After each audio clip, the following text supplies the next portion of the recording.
Lahore high court वॾे वज़ीर पंजाब खां हलफ़ खणाइण लाइ सदर पाकिस्तान आरिफ अलवी खे नुमाइंदो मुक़रर करण जो हुकुम ॾेई छॾियो आहे। लाहौर हाई कोर्ट में वॾे वज़ीर पंजाब हमज़ा शहबाज़ खां हलफ़ न वठण ख़िलाफ़ दाख़िल दरख़्वास्त ते ॿुधणी थी। अदालत फ़ैसिलो ॿुधाए छॾियो आहे। अदालत पंहिंजे फ़ैसिले में चयो आहे त सदर पाकिस्तान आरिफ अलवी गवर्नर पंजाब उमर सरफराज़ चीमा जी माज़रत खां पोइ हलफ़ खणाइण लाइ नुमाइंदो मुक़रर करण जो हुकुम जारी कयो आहे। चीफ जस्टिस समीर भट्टी पंहिंजे फ़ैसिले में चयो आहे त एकवीह ॾींहं थी विया आहिनि सूबे में को वॾो वज़ीर मुक़रर नाहे थियो। अदालत रिमार्क्स ॾींदे चयो आहे त गवर्नर पंजाब 4 ॾींहनि खां ही मामिलो खणी वेठो आहे।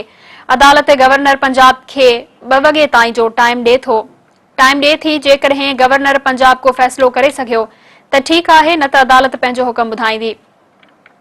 होॾांहुं पंजाब जे एडवोकेट जनरल अदालती फ़ैसिले खे चैलेंज करण जो ऐलान कंदे चयो आहे त आइन तहत अदालत सदर ऐं गवर्नर खे हिदायत करे नथी सघे।